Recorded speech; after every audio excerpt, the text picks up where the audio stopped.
Estudo de número 100, Evangelho de Mateus. Hoje nós veremos capítulo 22, do versículo 23 a 33. Onde nós veremos a questão da ressurreição, a doutrina da ressurreição. Embora não é um texto que fale especificamente sobre a doutrina, explique a doutrina da ressurreição, mas é mencionada aqui a doutrina da ressurreição em resposta aos saduceus. E a primeira crítica que os saduceus fizeram ao Senhor Jesus, né? Então vamos lá. Vamos juntos ler o texto? Naquele dia, aproximaram-se dele alguns saduceus que dizem não haver ressurreição e lhe perguntaram: Mestre, Moisés disse, se alguém morrer, não tendo filhos, seu irmão casará com a viúva e suscitará descendência ao falecido. Ora, havia entre nós 7 irmãos. O primeiro, tendo casado, morreu, e não tendo deixado descendência, deixou sua mulher ao seu irmão. O mesmo sucedeu com o segundo, com o terceiro, até ao 7º. Depois de todos eles, morreu também a mulher. Portanto, na ressurreição, de qual dos 7 será ela esposa? Porque todos a desposaram.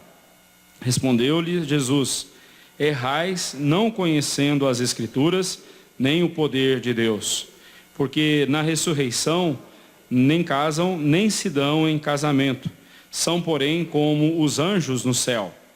E quanto à ressurreição dos mortos, não tendes lido o que Deus vos declarou? Eu sou o Deus de Abraão, o Deus de Isaque e o Deus de Jacó.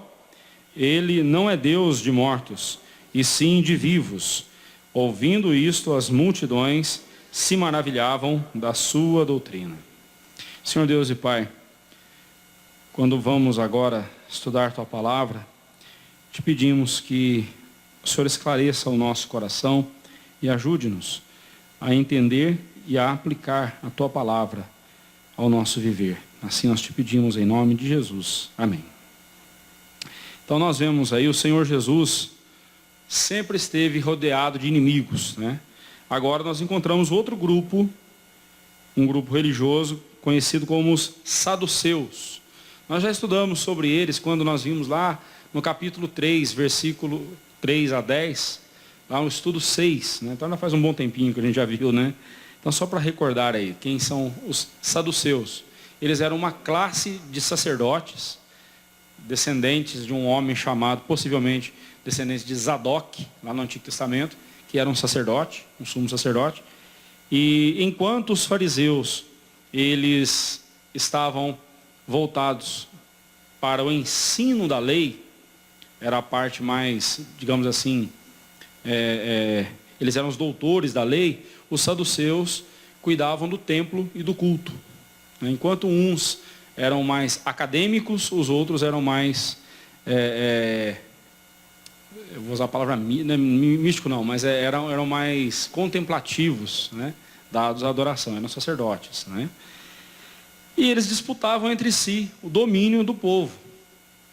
Os fariseus, os saduceus, tínhamos ainda os herodianos, né? Temos ainda outra classe, os escribas, que sempre estavam juntos com os fariseus, justamente porque os escribas eram os copistas da lei, então sempre estavam juntos com os fariseus, né? E assim nós temos esses grupos que se levantavam e de vez em quando se uniam para atacar o Senhor Jesus. Mas entre si eles eram rivais, mas se juntavam para poder derrubar o Senhor Jesus, né? Então aqui encontramos esse grupo religioso atacando o Senhor Jesus com perguntas capciosas a fim de apanhá-lo em alguma contradição para terem do que acusá-lo. Esse grupo era o grupo dos saduceus. Todos queriam apanhá-lo e exibirem-no como se fosse um troféu. Todos queriam derrubar o Senhor Jesus e ter a alegria de dizer que foram eles que derrubaram ele, né? Jesus era o troféu deles. Nessa narrativa, ela aparece também em todos os sinóticos, Mateus, Marcos e Lucas.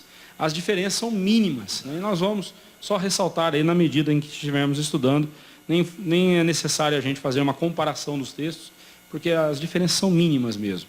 Então nem é tão necessário. Vamos lá. Então a questão da ressurreição, a crítica dos saduceus, na primeira a crítica que eles fizeram aí ao Senhor Jesus, aos saduceus.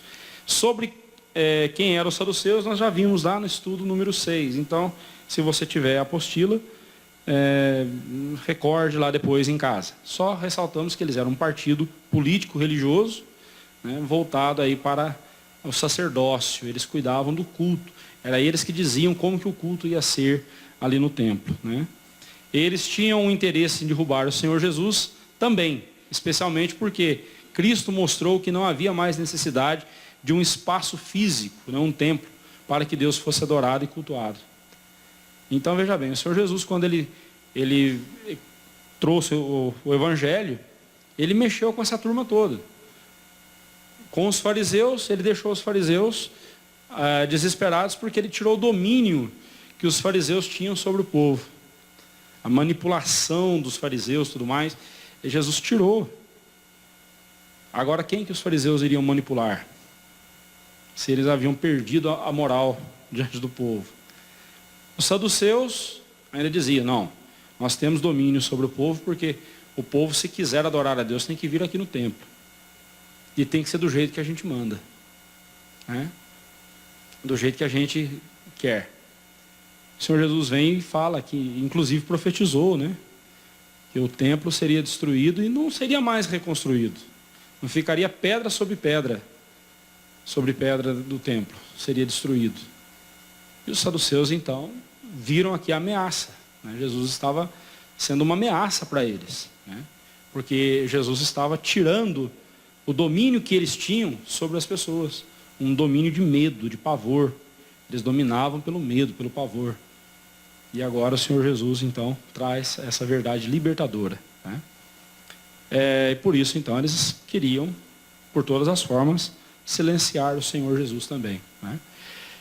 Nós dividimos aí o texto nos seguintes tópicos, né? O uso hipócrita da lei, o uso sagaz da lei e o uso correto da lei. Então vamos lá. O uso hipócrita da lei, do versículo 23 e 24, né? Diz que naquele dia, né, no mesmo dia em que houve a questão do tributo, que o Senhor Jesus havia... Os herodianos, os fariseus haviam alugado um grupo de discípulos dos herodianos, juntamente com os discípulos deles, para ir lá levantar a questão do tributo para o Senhor Jesus responder, né? Nós vimos isso semana passada, do versículo 15 ao versículo 22, naquele mesmo dia. Então você vê que eles não davam sossego para o Senhor Jesus, né? Era um após outro, parecia que eles tinham combinado entre si. Não, primeiro vai a gente, depois vai vocês, e depois vai outro grupo. O importante é derrubar o Senhor Jesus, é pegá-lo em alguma contradição, né?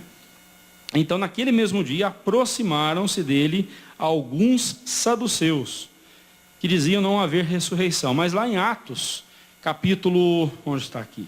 Atos, capítulo 23, versículo 8, é dito que eles também não criam nos anjos. Eles não criam nem na ressurreição e nem nos anjos, na existência de anjos, né? Está aqui, Atos 23, 8. Eles não criam, mas eles foram fazer uma cilada para o Senhor Jesus, né? E eles chegaram, mestre, veja a forma hipócrita, a forma fingida, né, deles tratarem o Senhor Jesus, aqui. Moisés disse, se alguém morrer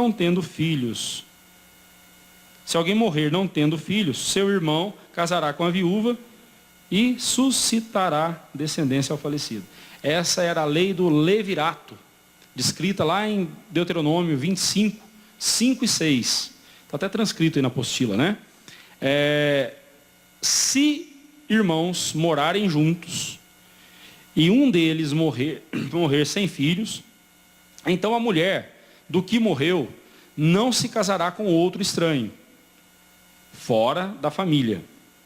Seu cunhado a tomará e a receberá por mulher e exercerá para com ela a obrigação de cunhado. E qual que era a obrigação de cunhado? Hoje, para nós, a obrigação de cunhado muitas outras coisas, menos essa aqui. Mas a obrigação de cunhado lá naquela época era ele tomá-la por esposa, e quando ela ficasse grávida, o filho que ela tivesse com o cunhado não seria considerado do cunhado, mas sim do falecido. Por quê? O primogênito, diz a Escritura, o primogênito que ela lhe der será sucessor do nome do seu irmão falecido, para que o nome deste não se apague em Israel. Só o primeiro filho, o do segundo em diante, que ela tivesse com o cunhado, era considerado do cunhado, não do falecido. Mas o primeiro era considerado do falecido, para que ficasse o nome. Mas todo mundo sabia que não era do falecido, todo mundo sabia que era do cunhado. Mas justamente quando olhassem para o rapaz, para o primogênito, olhassem para ele, esse é o filho do fulano, por consideração, que seja, o nome da pessoa não caía no esquecimento. E não, Esther não, é Ruth, Ruth era outra questão. A Ruth era o resgatador, que não era um irmão, não era irmão, era um parente próximo. Mas era o mesmo sentido, Só que no caso era um parente próximo, mas não irmão. Se fosse irmão, era a lei do levirato, E lá no caso de Esther, de Ruth, foi o resgatador, a lei do resgate, do resgatador, ok? O objetivo, então, como está claro aqui no texto, era suscitar descendência ao falecido, para que seu nome não fosse apagado na memória das pessoas, Os saduceus fizeram uso desse mandamento com o fim de mostrar que, para eles, a doutrina da ressurreição era completamente absurda. Então, sabe quando a pessoa usa um argumento que ela não crê, mas ela usa como argumento para mostrar, olha que absurdo, olha o absurdo disso. Eles estavam usando a doutrina da ressurreição, porque eles falaram ali, morreram, e quando todos lá ressuscitarem, de quem que ela vai ser esposa? Olha só que absurdo. Então, eles não queriam, eles não estavam questionando a lei do levirato, eles estavam questionando o absurdo que é a doutrina da ressurreição. E meus irmãos, a doutrina da ressurreição, tal como esposada pelas Escrituras, ela é um absurdo para o que não crê. Ela é um absurdo. Aliás, todo o Evangelho, a Bíblia diz que ele é loucura para os que se perdem. É loucura para os que se perdem. Por isso que a conversão é obra do Espírito Santo. É Ele que faz o pecador crer. Eles não usaram desse mandamento por piedade, mas por hipocrisia. Hipocrisia somente. O uso hipócrita da lei. E assim nós vemos muitas pessoas que fazem uso hipócrita da lei. Ontem mesmo eu acabei assistindo, sem querer acabei assistindo uma entrevista daquele ex-pastor Caio Fábio. Não dá para chamar aquele cara de pastor Caio Fábio, ele é ex-pastor. Se alguém considera pastor, é problema deles.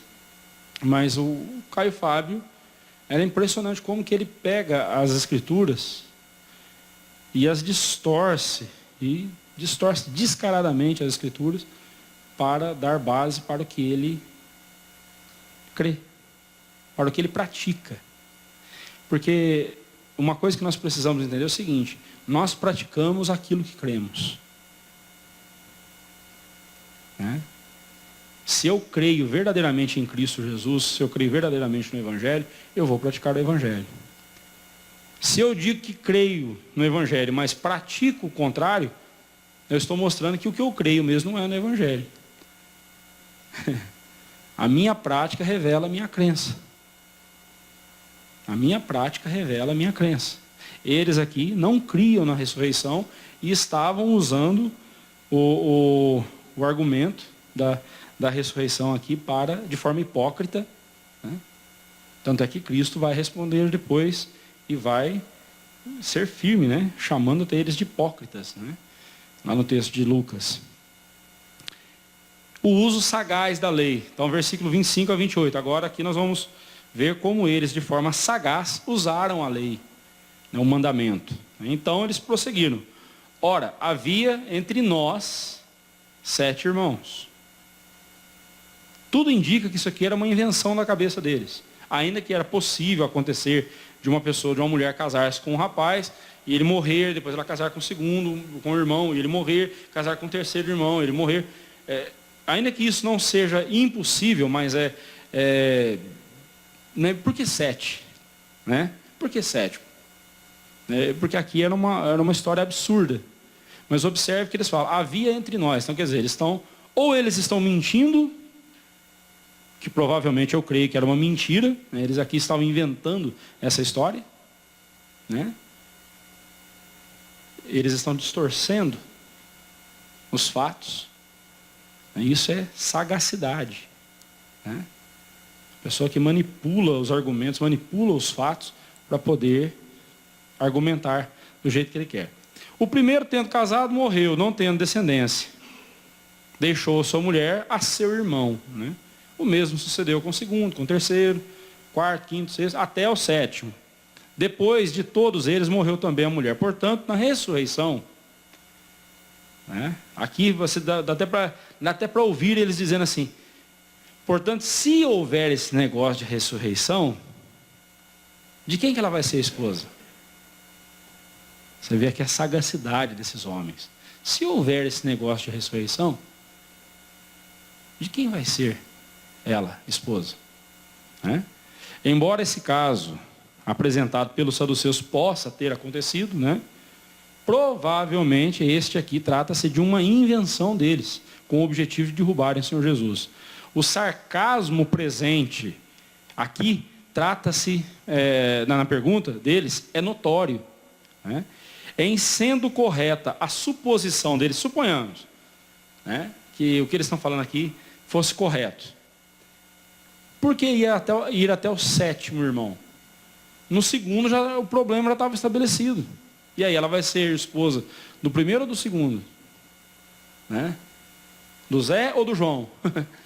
De quem que ela vai ser esposa? Mas não, eles insistiram, no terceiro, quarto, quinto, sexto, sétimo. Né? Então aqui você vê a sagacidade deles. Né? O sarcasmo presente na pergunta deles é notório, então. Né? E se fosse verdade o que ele estava dizendo, sobre a continuidade da vida conjugal após a morte, não bastariam apenas os 2 primeiros maridos para que o dilema fosse estabelecido, né? Se existisse casamento depois da morte, só os 2 primeiros ali já era o problema, né? De quem que ela seria esposa, né? Eles, porém, insistiram nos 7 irmãos com o objetivo de tornar o dilema ainda mais interessante e difícil de ser resolvido. Né? Era esse o objetivo deles. Teria ela 7 maridos no além? Não, de jeito nenhum. Isso jamais seria permitido. Mas então, qual deles seria o marido? Está vendo aqui a sagacidade deles? Como que eles usaram as escrituras, usaram um princípio bíblico, que era a lei do levirato, um princípio da lei de Moisés, como que eles distorceram, e inclusive a doutrina da ressurreição. E nós vamos ver agora que a doutrina da ressurreição, ainda que ela seja explicada no Novo Testamento, mas no Antigo Testamento você tem muitas passagens falando sobre a ressurreição. Porque nenhuma doutrina no Novo Testamento surge assim, pluf, no Novo Testamento. Né? Surge como algo inédito. Não.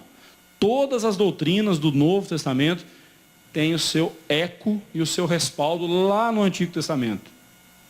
Quer ver, por exemplo? Você já ouviu falar de Enoque e de Elias, né? Do profeta Elias a gente já ouviu, mas Enoque, quem foi Enoque?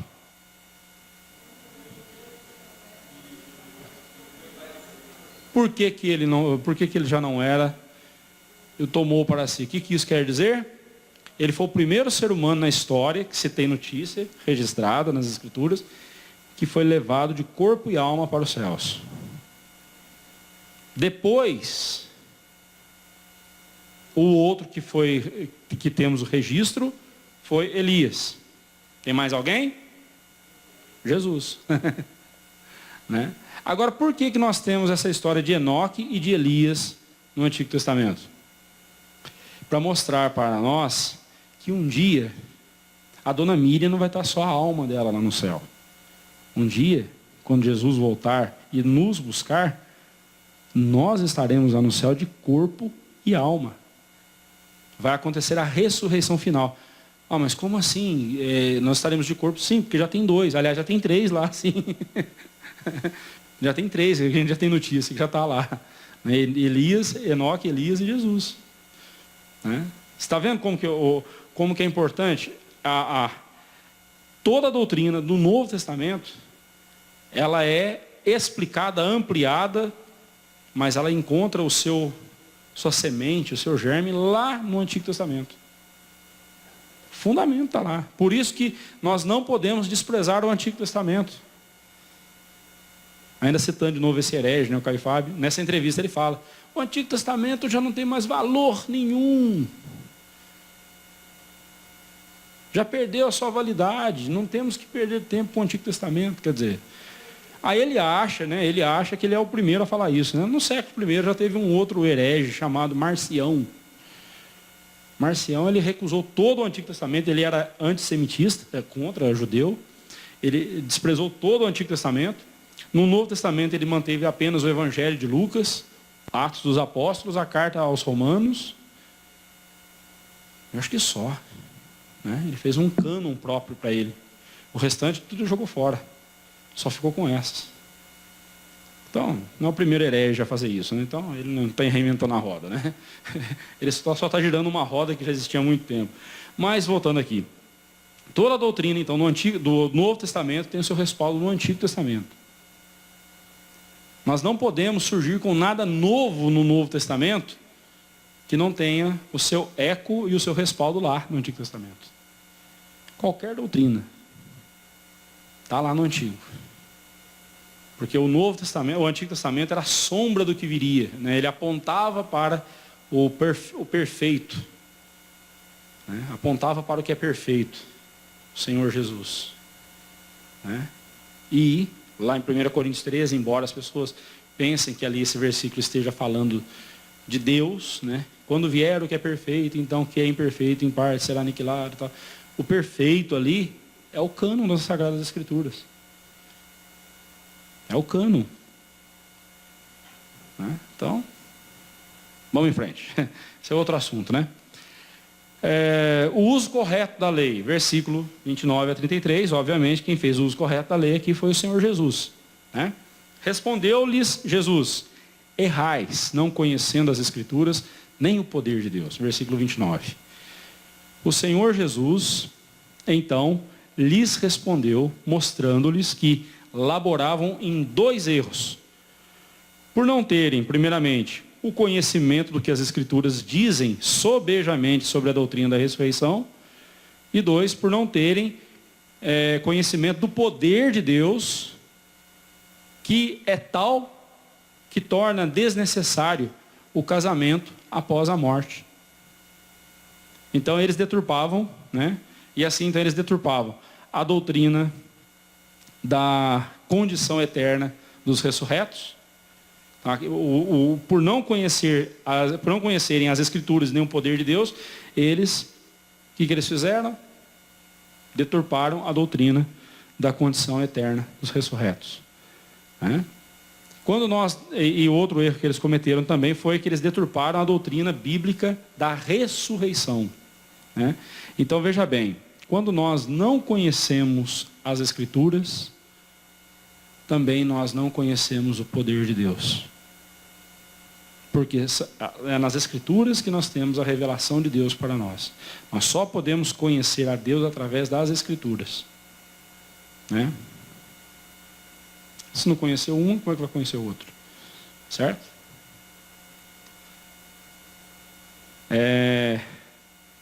Porque na ressurreição nem se casa, no primeiro ponto aí, a doutrina da condição eterna dos ressurretos, que eles não interpretaram corretamente, eles estavam errando na interpretação, Versículo 30 diz, porque na ressurreição nem casam, nem se dão em casamento, são porém como os anjos no céu.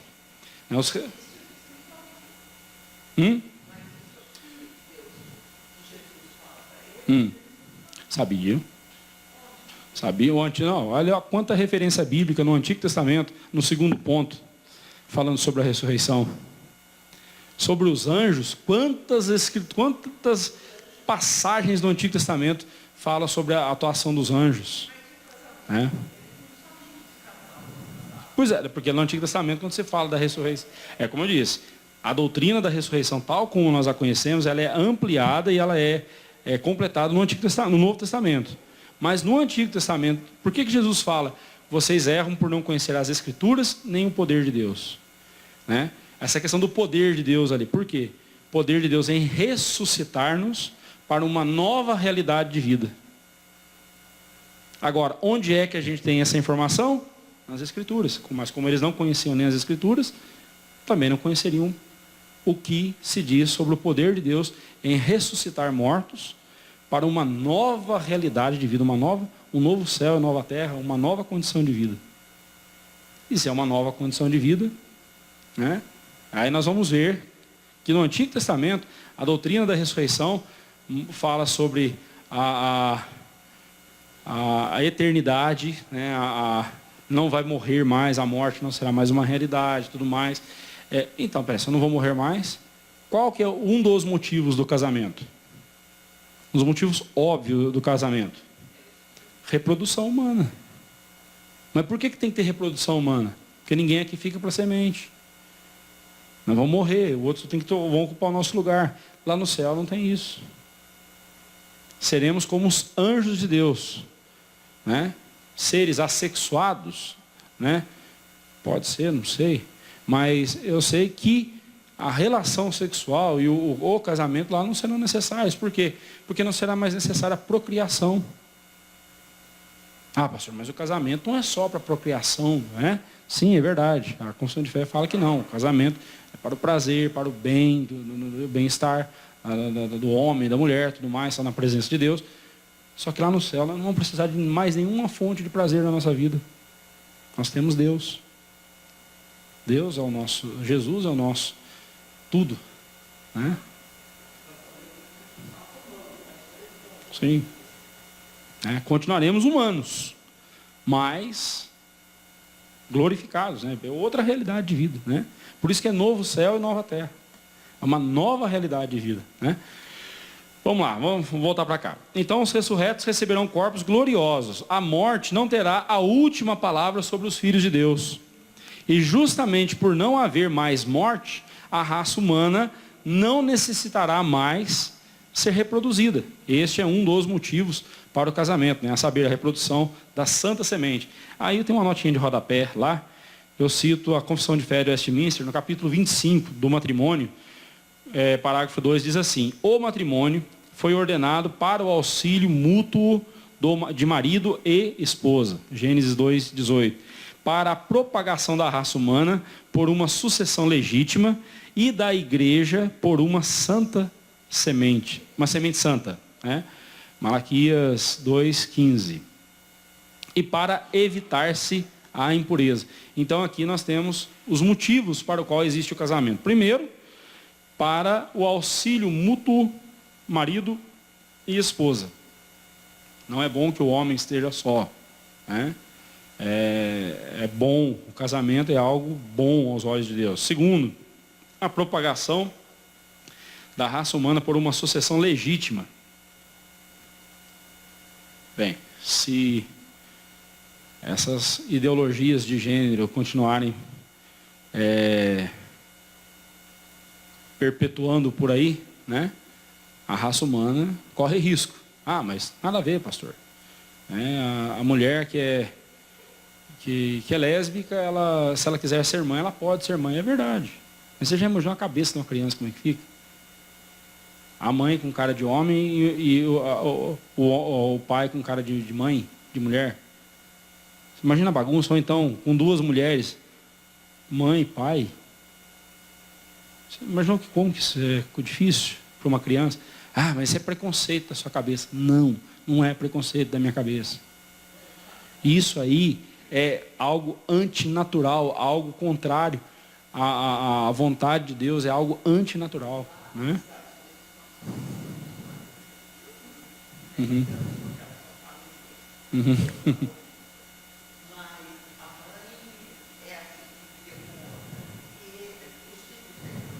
Ah,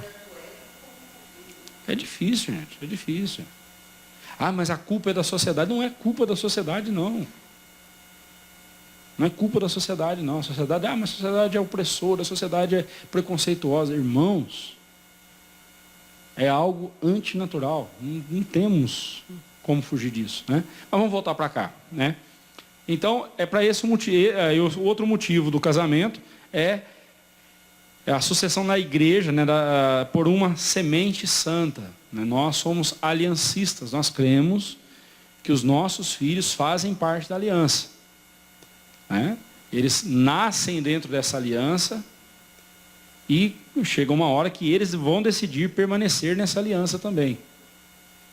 E quando eles tomam essa decisão por permanecer na aliança com Deus, a nossa alegria, né, vai lá na estratosfera. Nós ficamos muito felizes por isso. Né?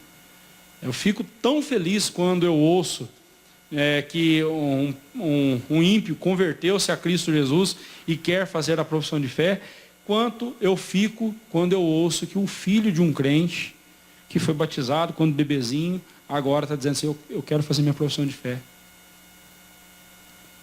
Isso me enche de tanta alegria, irmãos. Eu lembro do dia que a minha filha tomou essa decisão. E quando eu vejo um filho de crente, ou uma filha de crente, tomando essa decisão, não, eu quero fazer a minha pública profissão de fé. Meus irmãos, nós pais crentes, deveríamos ter isso como a coisa mais importante da vida dos nossos filhos. A gente se preocupa em dar para os nossos filhos boa escola, e temos que preocupar mesmo, dar boa educação e tudo mais, para que ele tenha uma boa profissão, ela tenha uma boa profissão e tudo mais. Irmãos, mas um dia ele vai crescer, ele vai morrer. Seu filho pode chegar a ser o presidente do Brasil. A sua filha pode ocupar um cargo importantíssimo numa empresa. Vem um memorando da demissão. Perdeu tudo. Agora, nós pais deveríamos ter essa preocupação em ver os nossos filhos professando a profissão da fé em Cristo Jesus. Peço licença aqui, a Nádia e ao diácono Rogério, mas quando abri a outra classe aqui agora para o discipulado, quando a Luísa veio falar que vai fazer a classe de discipulado, quer fazer a profissão de fé, ela não imagina a alegria que ela me trouxe ao coração. Isso é algo maravilhoso, irmãos. Maravilhoso. E nós precisamos incentivar nossas crianças, nossos filhos, a tomarem essa decisão por Cristo. A tomarem essa decisão, não, eu vou continuar na fé que vocês me ensinaram. Eu vou continuar nesses caminhos. Eu não sairei dessa aliança. Depois dessa decisão, a decisão mais importante que os nossos filhos terão é com quem eles vão se casar. Porque se não casarem no Senhor, vão ter uma vida difícil. Né? Se não estiverem fazendo a vontade de Deus na vida deles, na questão do casamento, meu Deus do céu. Né? Vamos lá, vamos voltar para cá. Isso aí, quem sabe um dia a gente dá um estudo sobre isso. Vamos lá. E assim, nos assemelharemos aos anjos, disse o Senhor Jesus, né? Lá seremos semelhantes aos anjos. Ele não disse que nós seremos iguais aos anjos. Quando eu morrer, eu não vou virar anjo. Por favor, não existe isso na Bíblia. Né? A esposa do Ricardo Boechat disse que ele era o ateu que mais amava o próximo. E agora ele é um anjinho na presença, um anjinho lá no céu. Respeito a dor dela. Foi uma morte muito triste, uma morte muito trágica. Mas, pela confissão de fé que ele fazia, o mais trágico veio depois. E digo isso com muita tristeza. Eu era um admirador gostava muito do Ricardo Boechat em alguns aspectos, não em todos, é claro. Gostava do trabalho dele, mas, infelizmente, ele... Né? Desculpa. Infelizmente, tudo leva a crer que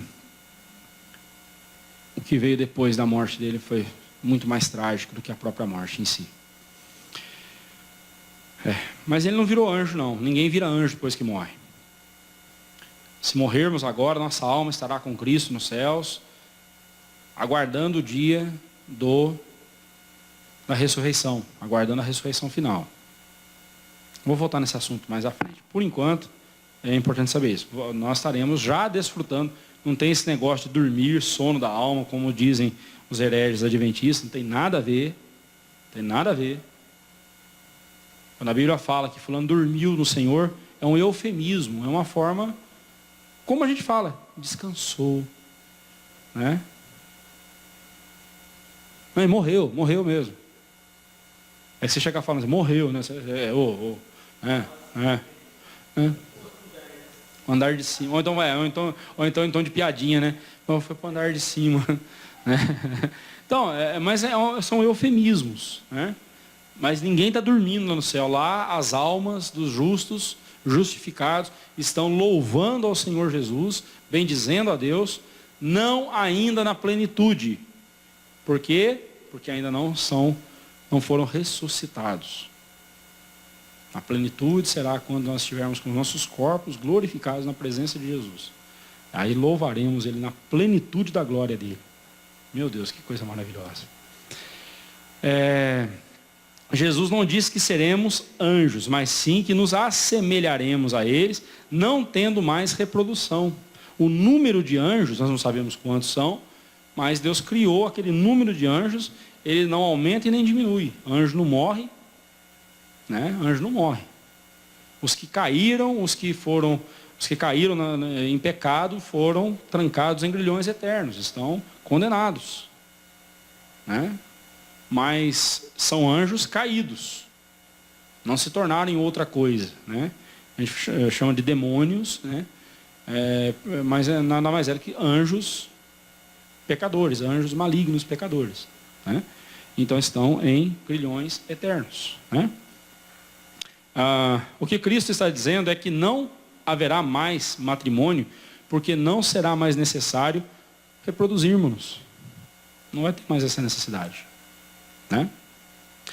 A outra doutrina que eles deturparam foi a doutrina bíblica da ressurreição. O Senhor Jesus então arremata a questão de vez, perguntando-lhes: e quanto à ressurreição dos mortos, não tendes lido o que Deus vos declarou? Eu sou o Deus de Abraão, o Deus de Isaac, o Deus de Jacó? Né? Certamente eles leram essas passagens do Antigo Testamento muitas vezes, mas não conheceram nem as Escrituras, nem o poder de Deus. Porque não é só ler, né, irmãos? Não é só ler. A gente tem que estudar com afinco. Temos que entender que quando estamos lendo as Escrituras, nós temos que procurar entender o que elas estão dizendo e aplicar ao nosso coração, e aplicar na nossa vida, às nossas decisões. Eles leram, mas não creram em passagens tais como Salmo 16. Olha só, isso aqui é só algumas, viu? Só algumas passagens que falam sobre a ressurreição. Salmo 16, 9 a 11, Salmo 17, 15, Salmo 73, 24 a 26, Isaías 26, 19, Ezequiel 37, 1 a 14, Oséias 6, 2 e Oséias 13, 14, Daniel 2, 12, 2, Jó 14, 14 e também Jó 19, 25 a 27. São algumas passagens que falam sobre a ressurreição. Os escritores sagrados falando sobre depois da minha morte voltarei a viver, né? Então aqui mencionando, ainda que, né, com uma penumbra, com uma certa limitação, mas mencionando já a doutrina da ressurreição. Textos que eles conheciam muito bem, né? É certo que essas passagens não ensinam aberta e claramente a doutrina da ressurreição, tal como a encontramos nas páginas do Novo Testamento. Mas um estudo cauteloso das mesmas levaria ao ensino dessa doutrina. Então, citando Êxodo 3:6, né, o trecho referente à sarça, quando chama ao Senhor o Deus, né, Deus com D maiúsculo aí, saiu errado aí. O Deus de Abraão, tem uma vírgula a mais também, pode tirar. O Deus de Isaac e o Deus de Jacó, né, essa informação quem nos dá é Lucas. Né, quando Lucas registra esse texto, ele fala que Jesus, ele falou, né, o trecho referente à sarça. Então ele coloca a referência desse texto lá no Monte Sinai, né, quando Moisés encontra-se com o Senhor Deus. O Senhor Jesus mostra que Abraão, Isaac e Jacó, bem como todos os filhos de Deus que já desfrutam de sua glória eterna, enquanto aguardam a ressurreição de seus corpos, exceto Enoque e Elias, que foram levados de corpo e alma para o céu, né, estão vivos, né, Elias e Enoque estão vivos, tá? O exceto aí em relação ao corpo, né? Só eles que estão de corpo e alma lá por enquanto. Estão vivos e não mortos. Por isso, Cristo concluiu dizendo sobre Deus, tira um que aí, tem um que a mais aí. Antes de Deus, tira esse que. Dizendo sobre Deus que Ele não é Deus de mortos, e sim de vivos. E assim, com essa resposta, Cristo inverte toda a argumentação dos saduceus, fazendo com que os acusadores agora se vejam obrigados a dar provas do que eles negavam. Vocês estão negando a existência da ressurreição? Então como que fica a Escritura quando diz isso? Né? E olha que Cristo não mencionou nem aquelas outras passagens que eu mencionei para vocês. Só uma passagem. Deus é Deus de vivos e não de mortos. Né? Em sua resposta, Cristo desmentiu os saduceus em 2 pontos. Na crença, na existência dos anjos e na ressurreição. Ele desmentiu, né, a não crença, né, não é a crença, é na não crença.